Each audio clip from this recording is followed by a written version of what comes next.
ഉണ്ടായ ഒരു വശീകരണം, പ്രേരണ, അതുമായിട്ടൊക്കെ ബന്ധപ്പെട്ടാണ് അവിടെ വിഷയങ്ങൾ പറഞ്ഞു വരുന്നത്.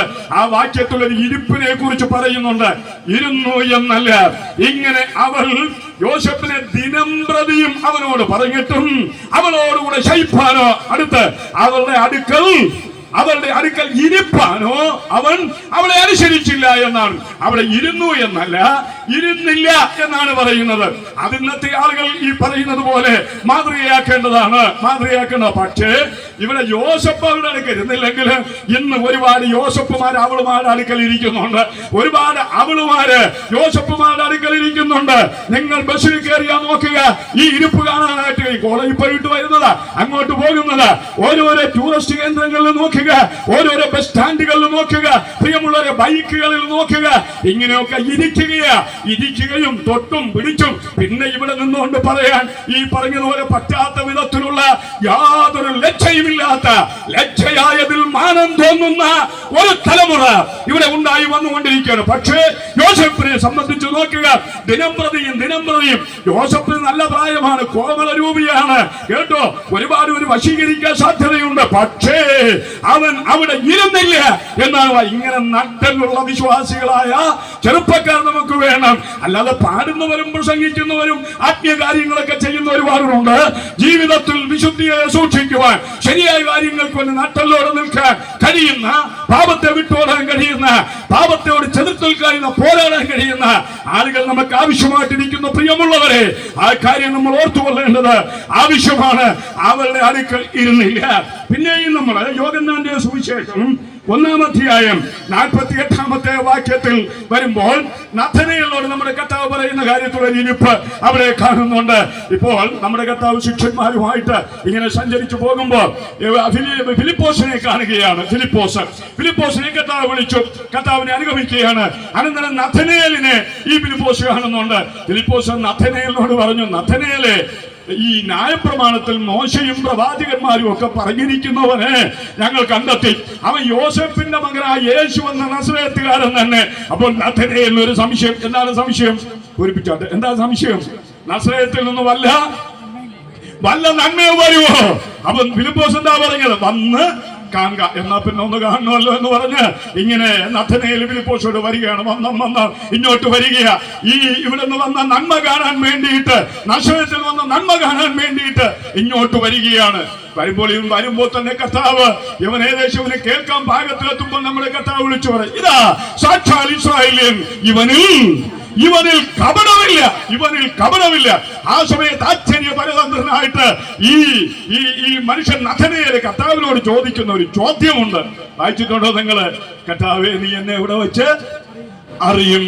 എവിടെ വെച്ചറിയും? കർത്താവ് എന്താ ഉത്തരം പറഞ്ഞത്? നീ അത്തിയുടെ കീഴിരിക്കുമ്പോൾ ഞാൻ നിന്നെ ഇരിക്കുമ്പോൾ, അത്തിയുടെ ഇരിക്കുമ്പോൾ ഞാൻ നിന്നെ കണ്ടു. നോക്ക്, നീ എന്നെ എവിടെ വെച്ചറിയും? നീ അത്തിയുടെ കീഴിൽ ഞാൻ നിന്നെ കണ്ടു. അപ്പൊ അറിയുക, കാണുക എന്ന് പറയുന്ന ആശയം രണ്ടും ഒന്നിച്ച് കിടക്കുന്നതാണ്. ആ വിഷയം ഞാൻ അങ്ങ് തുടരുകയാണ്. അപ്പൊ ആ സമയത്തും അത്തിയുടെ കീഴിൽ ഇരിക്കുമ്പോൾ, യവനെന്തിനാ അത്തിയുടെ കീഴിലുള്ളത്? അത് അക്ഷരാർത്ഥത്തിൽ യഹൂദന്മാരെ സംബന്ധിച്ച് അത്തിയുടെ കീഴിൽ തണലിന് വേണ്ടി ചെന്നിരിക്കുകയും അവർ ന്യായപ്രമാണം വായിക്കുകയും പഠിക്കുകയും ചെയ്യും. നല്ല കാര്യമാണ്. അതിനു വേണ്ടിയിട്ടാണ് ഇവൻ അത്തിയുടെ കീഴിൽ ഇരുന്നത്. തിരുവട്ടാര കൃഷ്ണൻകുട്ടി എന്ന അനുഗ്രഹീതനായിരിക്കുന്ന ഒരു ഗർജിക്കുന്ന സിംഹം നീ വിശേഷിപ്പിക്കുന്ന ഒരു സുവിശേഷ പ്രവാചകൻ കേരളക്കരയിൽ ഉണ്ടായിരുന്നു. നമുക്കെല്ലാവർക്കും അറിയാം. നമ്മുടെ സ്മൃതി പഥങ്ങളിൽ നിന്ന് അദ്ദേഹം മാഞ്ഞു പോയിട്ടില്ല. അദ്ദേഹം ഇപ്പൊ കർത്തൃസന്നിധിയിൽ വിഷമിക്കുകയാണ്. ആ ദേവദാസൻ പറഞ്ഞത്, നിന്നെ അത്തിയിടയിൽ ഇരിക്കുമ്പോൾ കണ്ടു എന്ന് പറഞ്ഞാൽ നീ നിന്നെ എവിടെ വെച്ചറിയുമെന്നല്ലേ? പിന്നെ നഥനയേലേ, എനിക്ക് നിന്റെ അപ്പനെ അറിയാം, അവനെ ഞാൻ കണ്ടിട്ടുണ്ട്, അവന്റെ അപ്പനെ ഞാൻ കണ്ടിട്ടുണ്ട്. പിന്നെ നിന്റെ അപ്പന്റെ അപ്പൻ, ഞാനറിയാം അപ്പനെ പറയുകയല്ല, എന്നാൽ അപ്പനുണ്ടല്ലോ, ഈ അപ്പനുണ്ടല്ലോ, അങ്ങ് ചെന്ന് നീക്കി ഒരു അപ്പനിൽ ചെന്ന് അവസാനം എവിടെ? യാതൊരു നിന്റെ അപ്പൻ. ഏത്? ആദം എന്നോട് എന്നെ അവിശ്വസിച്ച് അനുസരണക്കേട് കാണിച്ച് പാപത്തിൽ വധിച്ച് എന്റെ കാലൊച്ച കേട്ടപ്പോൾ ഓടി ഒളിച്ചില്ലേ ഒരു വൃക്ഷങ്ങളിൽ ഒളിച്ചില്ലേ? അന്ന് ഈ ആദം അവിടെ അത്തിയുടെ കീഴിൽ ഒളിച്ചു എന്നാണ് അദ്ദേഹം പറയുന്നത്. അവിടെ ഇരുന്നില്ലേ? അന്നേ നിന്നെ ഞാൻ കണ്ടു എന്നാണ്. പ്രിയമുള്ളവരെ, നമ്മുടെ നമ്മളെ കർത്താവ് ലോക സ്ഥാപനത്തിനു മുമ്പേ നമ്മെ കണ്ടു, നമ്മെ അറിഞ്ഞു, നമ്മെ അവിടത്തേക്ക് അറിയാം. ആദാമിന്റെ കടിംപ്രദേശത്ത് പിന്നോടുള്ള എല്ലാ മാനവജനതയും ഉണ്ടായിരുന്നു എന്നാണ്. അതാണ് മറ്റൊരു വ്യാഖ്യാനം അവിടെ പറയുന്നത്. എന്നാൽ ഞാൻ പറയാനായിട്ട് വരുന്നത്, ഇന്നത്തെ ആളുകൾ ഓരോ സ്ഥലത്തിടയിൽ ഇരിക്കുന്നത്, പാറകളുടെ ഇടയിൽ ഇരിക്കുന്നത്, റബ്ബറിന്റെ ഇടയിൽ ഇരിക്കുന്നത്, അതുപോലെ രഹസ്യ സങ്കേതങ്ങളിലൊക്കെ ഇരിക്കുന്നത് എന്തിനു വേണ്ടിയിട്ടാണ്? ന്യായപ്രമാണം പഠിക്കാനല്ല, വചനം വായിക്കാനല്ല. ലൂക്കോസ് 10-ാം അധ്യായത്തിൽ നമ്മൾ വായിക്കുന്ന പോലെ അവിടെ മാർത്ത, മറിയ കർത്താവിന്റെ കാൽക്കലിരുന്നു, വചനം കേട്ടുകൊണ്ടിരുന്നു. നിങ്ങളൊക്കെ ഇപ്പൊ കർത്താവിന്റെ കാൽ വചനം കേൾക്കുകയാണ്. അവർ അതിനു വേണ്ടി ഇരുന്നതല്ല. പിന്നെ എന്തിനു വേണ്ടിയിട്ടായിരിക്കുന്നത്? ഇരുട്ട് മുറികളിൽ ഇരിക്കുന്നത് എന്തിനു വേണ്ടിയിട്ടാണ്? അപ്പന് മുറിയിൽ പ്രവേശനമില്ല, അമ്മയ്ക്ക് മുറിയിൽ പ്രവേശനമില്ല, അവരെ വിളിക്കാൻ പാടില്ല. എന്തിനായിരിക്കുന്നത്? അതൊക്കെ ഇങ്ങനെ വിശദീകരിച്ചാൽ ഒരുപാട് കാര്യങ്ങളുണ്ട്. അതിനകത്ത് കാണാൻ പാടില്ലാത്ത കണ്ടുകൊണ്ടിരിക്കാൻ, കേൾക്കാൻ പാടില്ലാത്തത് കേട്ടുകൊണ്ടിരിക്കാൻ, നോക്കാൻ പാടില്ലാത്തത് നോക്കിക്കൊണ്ടിരിക്കാൻ, മദ്യപിക്കാൻ, ലഹരി വസ്തുക്കൾ ഉപയോഗിക്കാൻ, MDMA-യും അതുപോലെ LSD-യും തുടങ്ങിയുള്ള ഒരുപാട് ഓമനപ്പേരിൽ അറിയുന്ന ലഹരി വസ്തുക്കൾ രഹസ്യമായി മുറികളിൽ സൂക്ഷിച്ചു വെച്ച് ഉപയോഗിക്കാൻ, കൂട്ടം കൂടി രഹസ്യ സങ്കേതങ്ങളിൽ വനാന്തരങ്ങളിൽ ചെന്ന് ഉപയോഗിക്കാൻ, ആരും കാണാതെ ഉപയോഗിക്കാൻ, പോലീസിന്റെ കണ്ണിൽ പെടാതിരിക്കാൻ, അങ്ങനെയൊക്കെയാണ് ഓരോരുത്തർ ഓരോ സ്ഥലങ്ങളിൽ ഇരിക്കുന്നത്. ഇന്ന് രാത്രി ആ വിഷയം ഞാൻ അവിടെ അവസാനിപ്പിക്കട്ടെ എന്റെ പ്രിയമുള്ളവരെ. അതുകൊണ്ട് ദൈവം നമ്മുടെ ഇരിപ്പറിയുന്നു, നാം ഇരിക്കുന്നത് എഴുന്നേൽക്കുന്നതും അറിയുന്നു. നാം എവിടെ ഇരിക്കുന്നു, ആരുടെ കൂടെ ഇരിക്കുന്നു, എന്തിനു വേണ്ടി ഇരിക്കുന്നു, എങ്ങനെ ഇരിക്കുന്നു എന്നുള്ളത് മക്കളോട് ദൈവാസന്മാരോട് ഞാൻ പറയാം. ദൈവശലിരിക്കുമ്പോൾ നമ്മൾ എങ്ങനെയാണ് ഇരിക്കുന്നത് എന്നൊക്കെ ഒന്ന് സൂക്ഷിക്കുന്നത് വിശ്വാസികൾക്ക് നല്ലതാണ്. അതുകൊണ്ട് ഇതെല്ലാം നമ്മുടെ കർത്താവ് നന്നായി അറിയുന്നു. ഒന്ന്, ഇരിപ്പ് അറിയുന്നു. ഇനിയുള്ള വിഷയങ്ങള് അത്രയും ഞാൻ വിശദീകരിക്കുകയില്ല, അതിനുള്ള സമയം എന്റെ മുമ്പേ ഉണ്ടായിരിക്കും എന്ന് ഞാൻ കരുതുന്നില്ല. രണ്ട്, അവിടുന്ന് ഒന്ന് ഇരിപ്പറിയുന്നു. രണ്ട്, 139 സങ്കീർത്തനം 4-ാമത്തെ വാക്യം, അവിടെ സങ്കീർത്തനക്കാരൻ പറയുന്നുണ്ട്, യഹോവേ നീ അറിയാതെ ഒരു വാക്കും എന്റെ നാവുമേലില്ല. അപ്പോ ഒരു വാക്കും നാവുമേലില്ല. അപ്പൊ നീ അറിയാതെ, അപ്പൊ നമ്മുടെ വായിൽ നിന്ന് വരുന്ന വാക്കുകൾ നമ്മുടെ കർത്താവ് അറിയുന്നു. നമ്മൾ എന്ത് സംസാരിക്കുന്നു എന്ന് കേൾക്കുന്നു, അതറിയുന്നു. ആ ബോധ്യം നമുക്ക് ഉണ്ടായിരിക്കണം. ഞാൻ പറഞ്ഞല്ലോ, അധികം ഇത് വിശദീകരിക്കാൻ നിവർത്തിയില്ല. 50-ാം സങ്കീർത്തനം 24-ാമത്തെ വാക്യത്തിൽ ഇതിന് ചേർത്തു ചിന്തിക്കാൻ കഴിയുന്ന ഒരു വചനം അവിടെ കിടപ്പുണ്ട്. അവിടെ എന്താണ് പറഞ്ഞിരിക്കുന്നത്? നീ ഇരുന്ന് നിന്റെ സഹോദരനെ കുറിച്ച് നിന്റെ സഹോദരന് വിരോധമായി സംസാരിക്കുന്നു.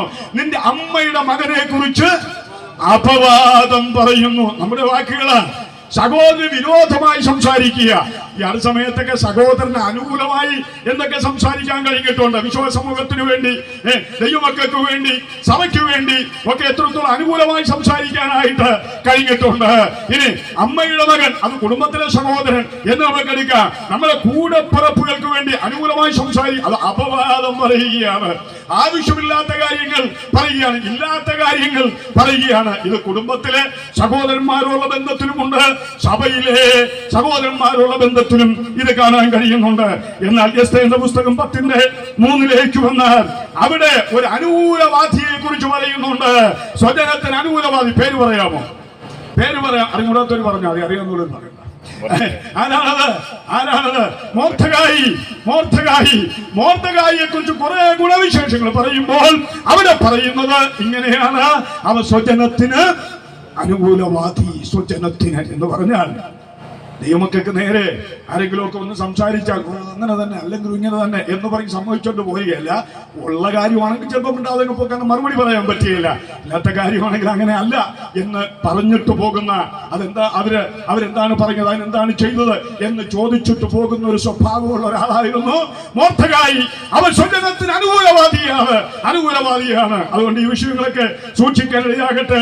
മത്തായി 12:36 നമ്മൾ വായിക്കുന്നത്, മനുഷ്യൻ പറയുന്ന ഏത് നിശാചവാക്കിന് ന്യായവിധി ദിവസത്തിൽ കണക്ക് ബോധിപ്പിക്കേണ്ടതായിട്ട് വരും.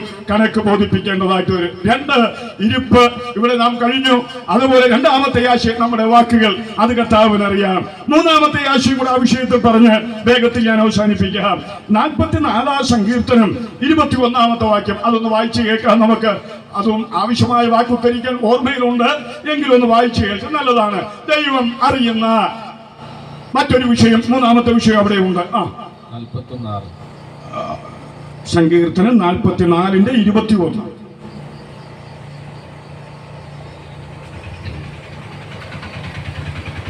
ദൈവം അത് ശോധന ചെയ്യാതിരിക്കുമോ? അവൻ ഹൃദയത്തിലെ രഹസ്യങ്ങളെ അറിയുന്നുവല്ലോ. നിന്റെ ഹൃദയത്തിലെ രഹസ്യങ്ങളെ അറിയുന്നുവല്ലോ.